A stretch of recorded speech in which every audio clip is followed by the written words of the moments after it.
বলবো বীর উত্তম শুধু না, মুক্তিযুদ্ধের ঘোষণার প্রাথমিক পর্যায়ে যিনি ঘোষণা দিয়েছেন এবং যিনি মুক্তিযুদ্ধের হয়ে 3টি ফোর্সের একটি ফোর্সকে নেতৃত্ব দিয়েছেন, যিনি একই সঙ্গে সেক্টর কমান্ডারদের একজন, এবং যার অতীত ইতিহাস আছে যে তিনি এই বাংলাদেশকে অন্তত কিছুটা হলেও একটা সময় সুশাসন উপহার দিতে পেরেছিলেন। এই সব কিছুকে বিবেচনায় নিয়ে তার সন্তানের উপরে সেই দায়িত্বটা একভাবে আরোপ করেছে বাংলাদেশের জনগণ, যে এই সংবিধান, মুক্তিযুদ্ধের সংবিধান, এই মুক্তিযুদ্ধের আদর্শ, এই মুক্তিযোদ্ধাদের সম্মান সব কিছু এইখানে দিলাম, এটা রক্ষা করার একটা দায়িত্ব দেওয়া হয়েছে। এইটা হচ্ছে প্রথম। দ্বিতীয় হচ্ছে বিএনপি পুরোটার সময় প্রতিপক্ষকে কুৎসিত ভাষায় আক্রমণ করার চাইতে নিজের ব্যাপারে মনোযোগ দিয়েছে এবং বারবার নির্বাচন চেয়েছে। তারা নিজেদেরকে গণতান্ত্রিক শক্তি হিসেবে মানুষের সামনে উপস্থাপন করতে পেরেছে। তৃতীয় যেটি ঘটেছে সেটি হচ্ছে বিএনপি সরি বলতে শিখেছে। বিএনপি বিভিন্ন বিষয়ে দুঃখ প্রকাশ করেছে। আমরা তারেক রহমানকে সরাসরি একটা পুরনো দুর্ব্যবহারের কারণে একজন সরকারি কর্মকর্তার কাছে সরি বলতে শুনেছি। সবাই ভেবেছে যে এই সরি বলার কালচারটা তার দলের মধ্যেও চালু হবে। যেই চাঁদাবাজি 18 মাস চাঁদাবাজি করেছেন, কারণ থাকতে পারে করেছেন, ভেবেছেন আর্থিকভাবে অনেক ক্ষতি হয়েছে তাদের 17 বছরে, যে কারণেই করুন, এই চাঁদাবাজও যদি সরি বলে, যদি তার অপরাধ স্বীকার করে, যদি সেই অপরাধের পথ থেকে সরে আসে, মানুষ সেইটা আশা করেছে। তো মুক্তিযোদ্ধাদেরকে অসম্মান করা, এর চাইতে অনেক বড় অপরাধ হচ্ছে আপনার চাইতে বয়োজ্যেষ্ঠ যারা, তাদেরকে কুৎসিত ভাষায় গালিগালাজ করা। এর চাইতে অনেক বড় অপরাধ হচ্ছে মুখে এক কথা বলে কাজে আরেক জিনিস করা। এবং এর চাইতে আরও বড় অপরাধ হচ্ছে আপনি যদি আপনার দলীয় স্বার্থে বাংলাদেশের ইতিহাস শুধু বিকৃত করা না, বাংলাদেশের মানুষকে অনিরাপদ করে তোলেন, জায়গায় জায়গায় মব তৈরি করে সেটাকে তৌহিদি জনতা নাম দেন। বাংলাদেশের সমস্ত মুসলিম তৌহিদি। আল্লাহর একত্বে বিশ্বাস না করলে কেউ মুসলিম হয় না।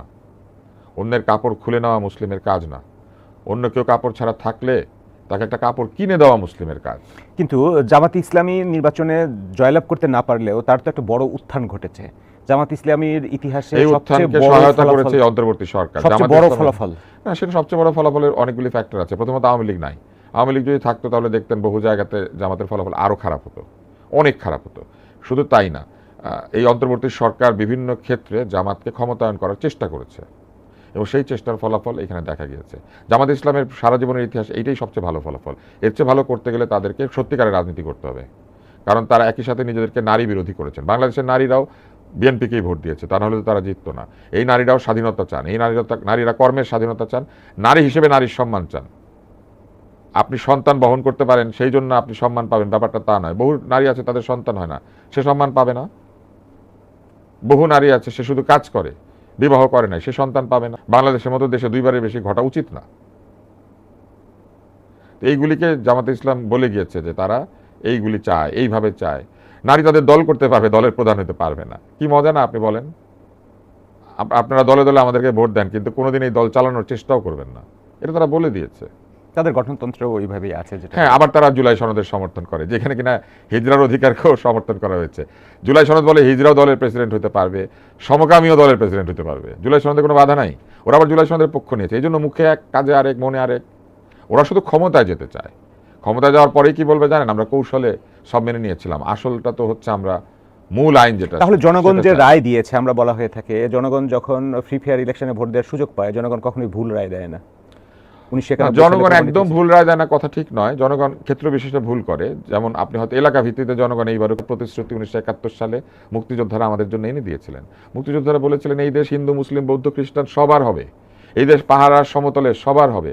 মুক্তিযোদ্ধারা ভেবেছিলেন এই দেশ দিনমজুর, শ্রমিক, কৃষক থেকে শুরু করে গুলশানে যে থাকে সবার হবে এবং সবাই সমমর্যাদা পাবে। মুক্তিযোদ্ধারা ভেবেছিলেন যে তার ছেলেকে দলের পরিচয়, বাপের পরিচয়, মায়ের পরিচয় বড় হইতে হবে না, সেটা নিজের যোগ্যতা দিয়ে পরিচিত হবে।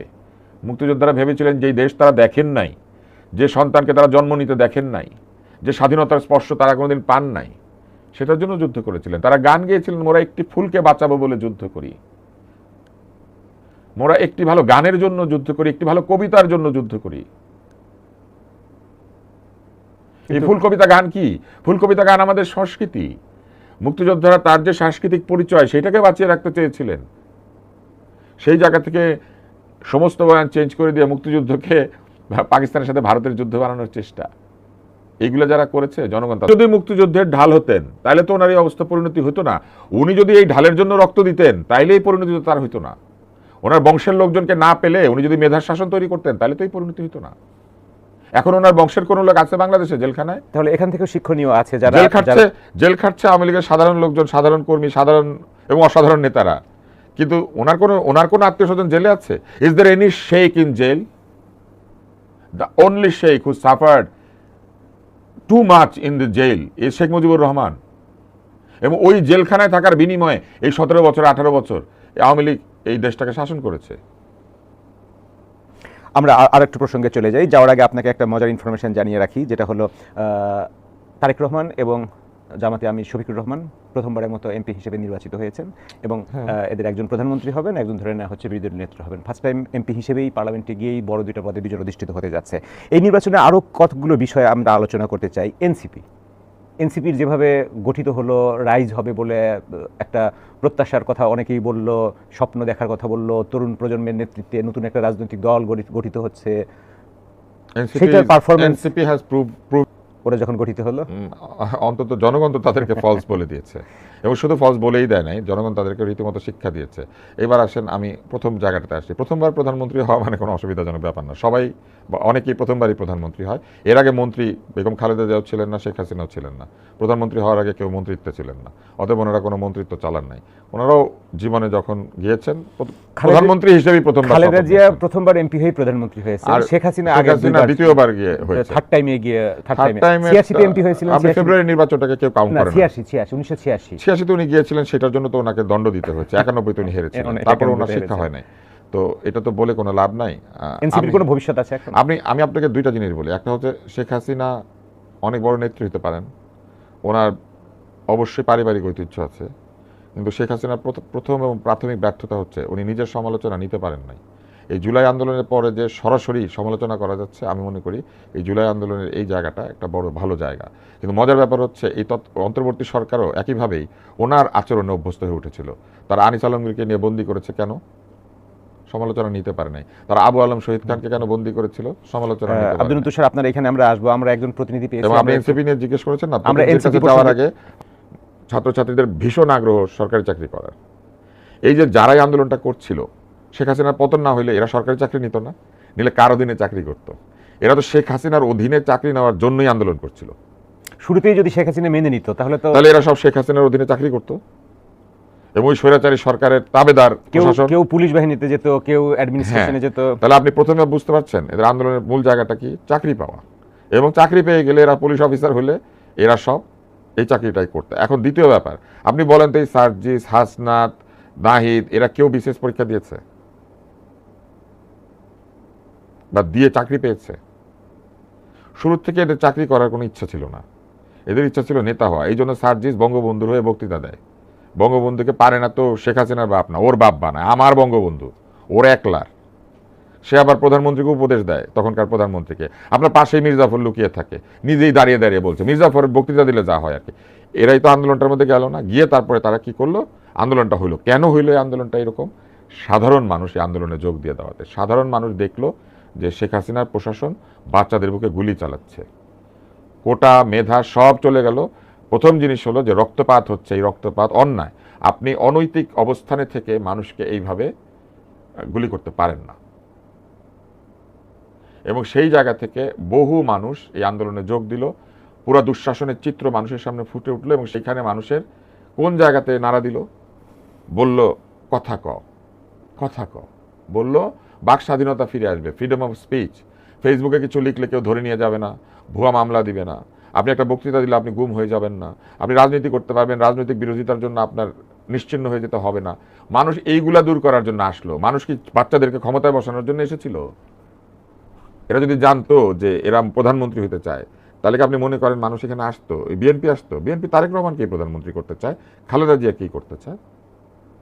এবং এই আন্দোলনের কলকাঠি নাড়া হলো এমনভাবে, মনে হলো যেন আমরা আমাদের সন্তানদেরকে, আমরা আমাদের প্রিয় মানুষদেরকে বাঁচানোর জন্য যুদ্ধে নেমেছি। কিন্তু আপনি বলেন তো, এই যুদ্ধে সবাই গুলিবিদ্ধ হয়েছে অলমোস্ট। আপনি দেখবেন সাধারণ লোকজন, এত এত ছররা গুলি তা হতো, শ্রমিকরা বেশি মরেছে, শিশু মরেছে, সাধারণ জনতা মরেছে, তাই না? বস্তিবাসী মরেছে, বাসা থেকে চিঠি লিখে চলে গিয়েছে যে আন্দোলনের কোনো নেতা না কিচ্ছু না, সে মরেছে। আন্দোলনের একটা বিরাট সময় এরা হারুনের হোটেলে থাকলো, একটা প্রহারের চিত্র এসেছে। কিন্তু আপনার কি মনে হয় ছররাগুলি আহত হওয়ার প্রহার হওয়া একই জিনিস?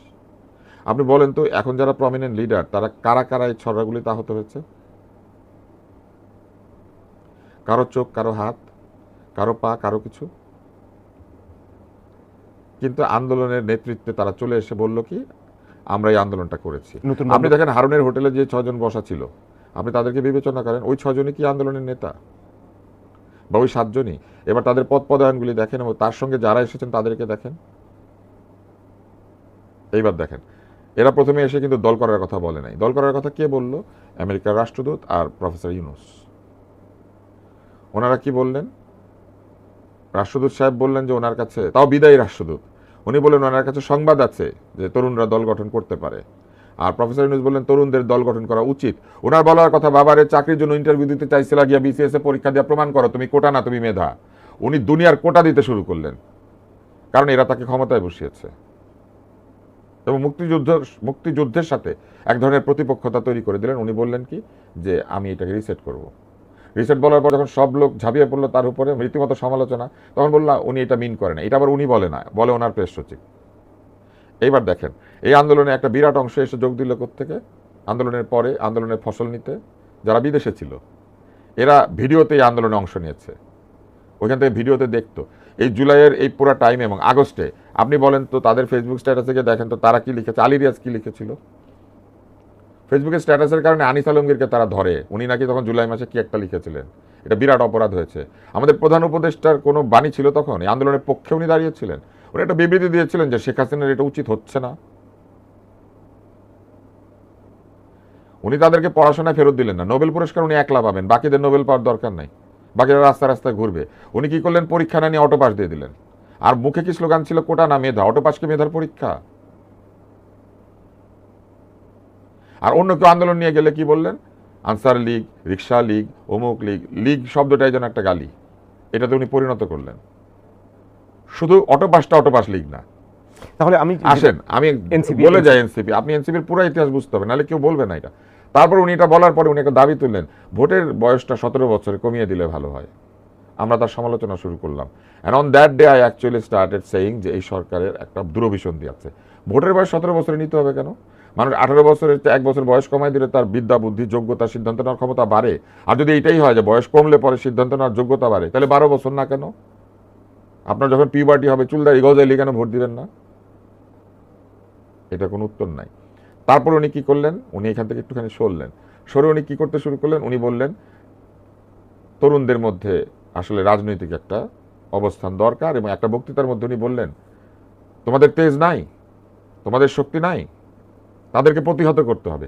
উনি বক্তৃতার মধ্যে বললেন, শুরু হয়ে গেল মব, তেজ দিয়ে সবাই নেমে গেল। কারণ উনি ইশারা দিয়ে দিলেন যে তোমাদের তেজ থাকলে। গ্রাম নিয়ে কথা হচ্ছিল, উনি বসে বক্তৃতা দিচ্ছিলেন, ওই ভিডিও এখন অ্যাভেলেবল, আপনারা দেখতে পারেন। তাদের শরীরে কি তেজ নাই? শরীরের তেজ দিয়ে আইন শৃঙ্খলা হবে নাকি? তার বলা উচিত ছিল যে তোমাদের মাথায় কি বুদ্ধি নাই, মেধা নাই? আসো আমরা মেধা দিয়ে বাংলাদেশটাকে তৈরি করি, বুদ্ধি দিয়ে বাংলাদেশটাকে তৈরি করি। উনি বলল তেজ দিয়ে আগে ফ্যাসিবাদকে ঠেকাও। ফ্যাসিবাদ ঠেকানোর নামে তেজি লোকেরা নেমে চাঁদাবাজি শুরু করলো, এবং সেই চাঁদাবাজি দায় কি বিএনপির ঘাড়ে চাপিয়েছেন। চাঁদাবাজি এনসিপি করে নাই। এনসিপি এখন বলুক না এনসিপির অফিসটা কার, কে ওইটার ভাড়া দেয়, কার জায়গার মধ্যে ওনারা অফিস করেছেন। তারপরে কি হলো? উনি ওনার উপদেষ্টাদের এক এক করে এনসিপির দিকে দিতে থাকলেন। প্রথমে নাহিদকে পাঠাইলেন। গোপালগঞ্জে এনসিপি যায়, অন্য জেলায় ঢোকার সময় বলে হচ্ছে তারা গণতন্ত্র, ওখানে ঢোকার সময় বলে মুর্দাবাদ করব। তারপরে যখন গন্ডগোল লেগে যায়, ওনার একজন শিশু উপদেষ্টা ও স্বরাষ্ট্র উপদেষ্টা না মাইন্ডেড, সে স্ক্রিনের সামনে বসে বারাক ওবামার মতো দেখে আর্মি কি করছে। এটা তার কাজ? ওয়ার রুমে বসে এটা তার কাজ? উনি একবার বলেছেন যে এটা তোমাদের কাজ না। তারপর উনি কি করলেন? বললেন ওরা আমাদের নিয়োগকর্তা। এরা এমন জায়গাতে মব কালচার নিয়ে গেছে যে আসিফ নজরুলের মেয়ের ছাগল নিজেরা জবাই করে খেয়ে ফেলছে। যে কোনো দৃষ্টিতে এটা একটা চুরি, এটাকে এত ভাবার কোনো কারণ নাই। এরা ছাগল দেখে লোভ সামলাতে পারে নাই। বাজারে ছাগলের মাংসের দাম কত, কিনতে পারে নাই। এবং উপদেষ্টার বাড়ির থেকে ছাগল চুরি হয়, তাহলে জাতির বাড়ির থেকে কি চুরি হয়? উপদেষ্টার মেয়ের ছাগল তারা জবাই করে খেয়ে ফেলে। আসিফ নজরুলের মেয়ের ছাগল, এটা তো আরেকটা লোকের যত্ন করার কথা। আসিফ নজরুলের মেয়ে তো আমাদেরও মেয়ে, ওদের না বুঝলাম ওদের বোন। আসিফ নজরুল তাদের চেয়ে অনেক বড়। তো তুই তোর বোনের ছাগল জবাই করে খাই ফেলবি? আসেন, এগুলোর কোনো বিচার নাই। কিন্তু এই মব কালচারকে রীতিমতো পালা হলো। ফজলুর রহমানের বাড়ির সামনে গালিগালাজ চলছে, ওদেরকে তুলে দেওয়া কি 1 মিনিটের ব্যাপার ছিল? এই গালি টেলিভাইজড হয়েছে, দেখানো হয়েছে ফজলুর রহমানকে গালিগালাজ করা হচ্ছে। মানুষের মনে ধারণা দেওয়ার চেষ্টা করা হয়েছে যে এই দেশ মুক্তিযুদ্ধকে আর চায় না। একজন মুক্তিযোদ্ধা কত বয়সী, সেই বয়সে একজন লোককে এমনিতেও লোকে অপমান করে না, তার বাড়ির নিচে বসে তাকে কুৎসিত ভাষায় গালিগালাজ করা হচ্ছে। উনি কি বললেন? এগুলো আন্দোলনের ভাষা, এগুলা 32 নম্বর ভাঙতে যাচ্ছে, উনি বলেন যে এটা ক্ষোভের বহিঃপ্রকাশ। ওনাকে প্রশ্ন করেছে যে এই যে জায়গায় জায়গায় মব হচ্ছে, বলে এটা সেলিব্রেশন, এটা হয়, এটা এরকম হয়। বাংলাদেশের প্রতি ওনার এত ভালোবাসা, আন্দোলনের মানে বিজয়ের পরে এই 5 তারিখ থেকে যে 8 তারিখ পর্যন্ত বাংলাদেশে কার্যত কোনো সরকার ছিল না, উনি ফ্রান্সে ছিলেন, উনি আসতে পারেন নাই বাংলাদেশে উড়ে, কারণ ফ্রান্সে ওনার চিকিৎসা চলছিল। এটা দেওয়া হয়েছিল বক্তব্য, ওই যে ওনার কোনো একটা চিকিৎসা ছিল, একটা প্রসিডিওর, সেই প্রসিডিওরটা ফ্রান্সে উনি করছিলেন। ওইটা ফ্রান্স ছাড়া পৃথিবীর আর কোথাও হয় না, বাংলাদেশের ডাক্তাররা করতে পারে না। উনি নিজে যেমন বিদেশে চিকিৎসা নেয়, উনি আমাদের বন্দর বিদেশিদের কাছে দিয়েছে, বিদেশিদের সঙ্গে রাজনৈতিক সরকারকে পাশ কাটিয়ে বড় বড় চুক্তি স্বাক্ষর করেছে। নতুন সরকার আসতে 1 সপ্তাহ বাকি নাই, উনি সচিব পর্যায়ের লোককে পাঠিয়ে দিয়ে সেই চুক্তিতে সাইন করিয়ে দিয়েছে। সারা দুনিয়াতে গম কিনতে হবে, যেখানে আমি সস্তা পাবো সেইখান থেকে, উনি গমের চুক্তি করেছে। এই দেশের লোক, গরিব লোক আটা খায়, আর এই দেশে যেমন মাছ ফলাই, মুরগি ফলাই, পোলট্রি ফিডে গম লাগে, আমি আপনি গম খাই আসলে ওই অর্থে। এগুলো উনি করেছে, ওনার কোনো জবাবদিহিতা নাই, উনি কোনো জবাব দিবেন না। এগুলো 15টা বোয়িং কিনবে, উনি 15টা ডেস্টিনেশনের নাম বলুক, যে 15টা ডেস্টিনেশনে এই 15টা বোয়িং যাবে। বাংলাদেশের বিমানের ডেস্টিনেশন কি? যেখানে বাঙালি থাকে, যেখানে কি বলে বাঙালি শ্রমিক থাকে, বিমানের ডেস্টিনেশন সেইটাই, কারণ বাঙালিরাই বিমানে চড়ে। এই সব কিছুরই প্রতিফলন ঘটেছে আসলে ব্যালটে। মানুষ দেখছিল, কারণ মানুষ জানে যে শেখ হাসিনার সরকারের চেয়ে গত অন্তর্বর্তী সরকার খুব একটা ভালো না, প্রায় কাছাকাছি। তারাও ভিন্ন মত সহ্য করে না, তারা সাংবাদিকদেরকে কারারুদ্ধ করে, মিথ্যা মামলা দিয়ে, তারা মুক্তিযোদ্ধাদের হাতে দড়ি পরায়, তারা কথায় কথায় এমন সব আচরণ করে, এবং তারপরে